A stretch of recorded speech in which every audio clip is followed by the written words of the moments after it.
Bajo el manto helado de un amanecer que parecía rutinario en las agrestes montañas del poniente mexicano, el futuro de una de las facciones más agresivas del cártel Jalisco Nueva Generación quedó decidido antes del alba. A las 4:15 horas, mientras el sosiego serrano solo era quebrado por el aire entre los árboles, los segundos se congelaron. Lo sucedido en ese momento no fue casual, sino el resultado de meses de vigilancia satelital, penetración en redes cifradas y el despliegue del escuadrón más efectivo del Ejército Nacional, los GAFE, la Unidad Aerotransportada de Fuerzas Especiales. Este es el relato de una intervención que hoy, 6 de enero de 2026, ha marcado un hito en la confrontación contra la delincuencia organizada. El Blanco era un refugio fortificado, una instalación camuflada entre las elevaciones montañosas, concebida no solamente para resguardo, sino para capacitación y coordinación de ofensivas mayores. Por semanas, los servicios de inteligencia detectaron un tránsito anormal de transportes blindados y arsenal pesado hacia esa ubicación. No se trataba de criminales ordinarios, era una escolta de élite del CJNG, responsable de proteger un punto estratégico de insumos y precursores químicos. Lo que desconocían es que desde las tinieblas, los operadores del ejército ya los tenían localizados mediante dispositivos térmicos. La intervención inició en total hermetismo.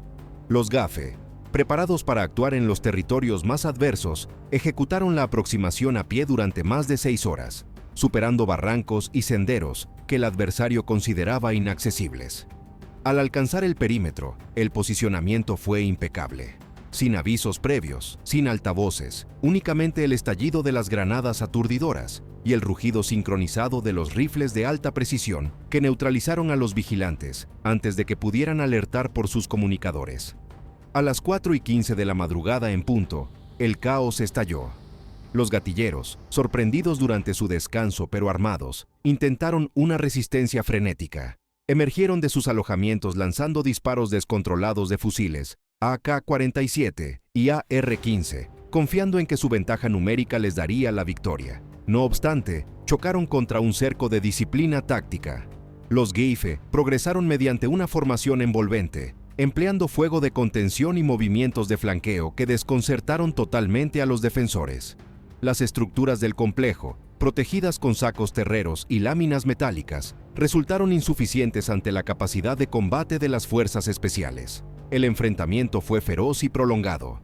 Durante aproximadamente 1 hora, la sierra se iluminó con los trazos luminosos de los proyectiles y el resplandor de las detonaciones. 2 vehículos reforzados intentaron romper el perímetro acelerando para arrollar las posiciones militares, pero fueron interceptados mediante lanzacohetes que los transformaron en estructuras ardientes de acero retorcido en segundos.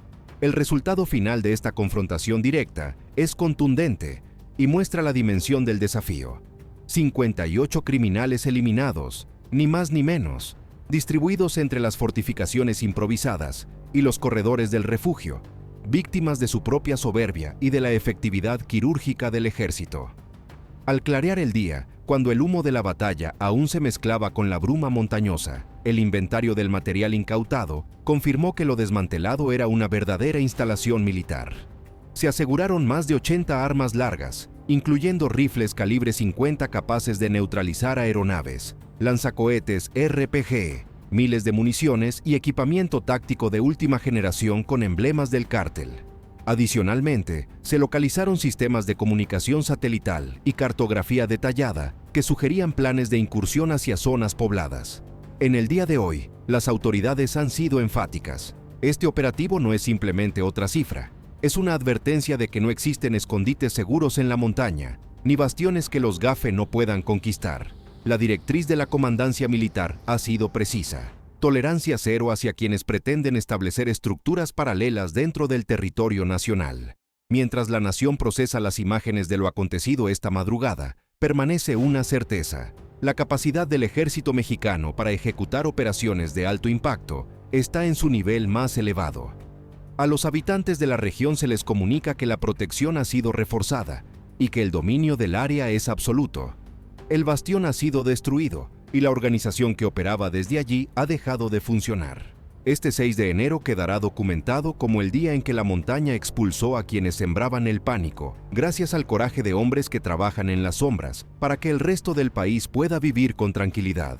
La confrontación contra el narcotráfico ha tenido hoy uno de sus episodios más cruentos, pero también uno de los más definitivos a favor de las instituciones. No hubo bajas mortales en las fuerzas federales, un testimonio del grado de preparación que distingue a un soldado de élite de un criminal prescindible. La sierra regresa a la calma, pero el mensaje permanece vigente. Para los GAFE, no hay zona demasiado lejana ni oponente demasiado poderoso.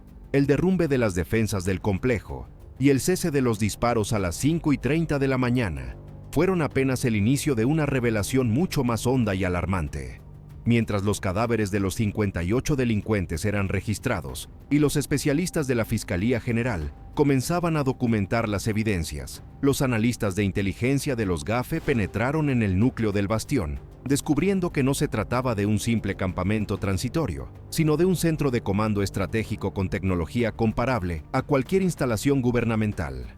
En el nivel subterráneo de la edificación principal, resguardada por portones de acero reforzado y mecanismos de acceso biométrico, los militares hallaron un centro de comunicaciones equipado con servidores de alta capacidad, radios de frecuencia militar encriptada y, lo más preocupante, una serie de mapas satelitales que especificaban las rutas de suministro de la Guardia Nacional y el Ejército en toda la región montañosa. Este descubrimiento transforma completamente la interpretación de lo ocurrido hoy.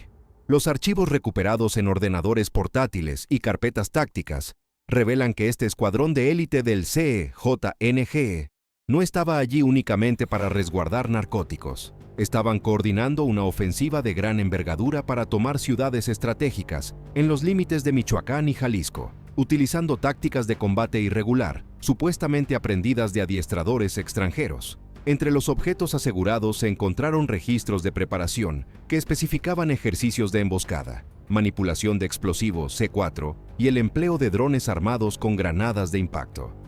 Esto confirma que el ejército mexicano no solo neutralizó un campamento, sino que desarticuló un intento de desestabilización regional que pretendía fragmentar aún más la seguridad del occidente del país. El análisis forense de los 58 criminales eliminados ha revelado datos inquietantes. Muchos de ellos no vestían la típica indumentaria civil observada en otros grupos. Portaban uniformes tácticos de camuflaje desértico, botas de alta montaña y chalecos antibalas con placas de cerámica de nivel 4 capaces de resistir disparos de fusiles de asalto.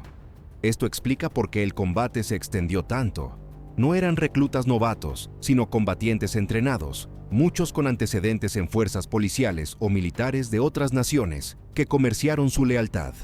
La precisión de los GAFE fue tal que, a pesar de enfrentarse a este grado de resistencia, lograron flanquear las posiciones de ametralladoras pesadas mediante el uso de visores nocturnos de cuarta generación y tácticas de infiltración silenciosa, neutralizando los puntos de mayor amenaza antes de que los sicarios pudieran activar las cargas explosivas preparadas en el perímetro.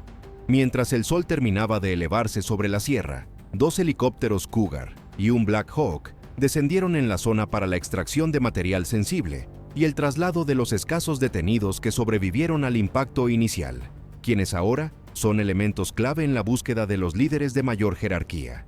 Las fuentes de inteligencia sugieren que el objetivo principal, un comandante de alto rango del CEJNGE, cuya identidad permanece clasificada por motivos de seguridad nacional, logró escapar minutos antes de las ráfagas mediante un sistema de túneles ocultos que conectaba el búnker con una cañada profunda. Sin embargo, en su huida abandonó información valiosa, una lista de contactos que incluye nombres de autoridades locales, empresarios que servían de fachada y las coordenadas de otros 3 refugios similares que ya están bajo vigilancia aérea. La magnitud del decomiso creció conforme avanzaban las horas. En un cobertizo camuflado con redes de ocultamiento multiespectral, los GAFE localizaron 6 vehículos blindados adicionales, pero estos tenían una modificación sin precedentes. Estaban equipados con inhibidores de señal para drones, una contramedida diseñada para anular la ventaja tecnológica del ejército.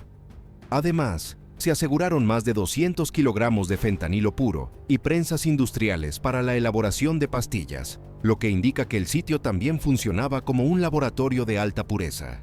Analistas especializados en seguridad y expertos en crimen organizado señalan que esta alianza entre el CEJNGE y los Viagras podría representar un cambio de paradigma en la estructura criminal de Michoacán, potencialmente desencadenando una ola de violencia aún mayor en los próximos meses, conforme grupos rivales respondan a esta nueva configuración de poder.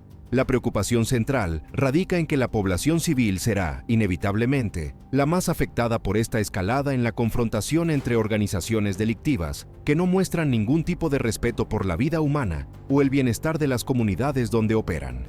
Sin que hasta este momento exista una respuesta contundente, efectiva y coordinada de las autoridades federales de seguridad, los pobladores de Felipe Carrillo Puerto siguen viviendo día tras día bajo la amenaza permanente y constante de nuevos enfrentamientos violentos entre células criminales que buscan desesperadamente imponer su dominio territorial absoluto en esta altamente conflictiva y abandonada región del estado de Michoacán. La sensación generalizada entre los habitantes es de desamparo total, vulnerabilidad extrema y una creciente desesperanza ante la aparente incapacidad o falta de voluntad política del gobierno para restaurar el orden y la paz en sus comunidades. Organizaciones civiles y colectivos de derechos humanos han alzado la voz exigiendo atención urgente para esta crisis humanitaria que se desarrolla en tiempo real en Tierra Caliente. Demandan no solamente presencia militar o policial temporal, sino una estrategia integral de largo plazo que incluya desarrollo económico, oportunidades educativas y programas sociales que ofrezcan alternativas reales a los jóvenes, que actualmente son reclutados por estos grupos criminales ante la falta absoluta de opciones legítimas de subsistencia. La situación en Felipe Carrillo Puerto representa lamentablemente solo un capítulo más en la larga y sangrienta historia de violencia que ha caracterizado a Michoacán durante la última década. Un estado rico en recursos naturales y potencial económico, pero devastado sistemáticamente por la presencia omnipresente del crimen organizado y la ausencia efectiva del Estado mexicano en vastas regiones de su territorio.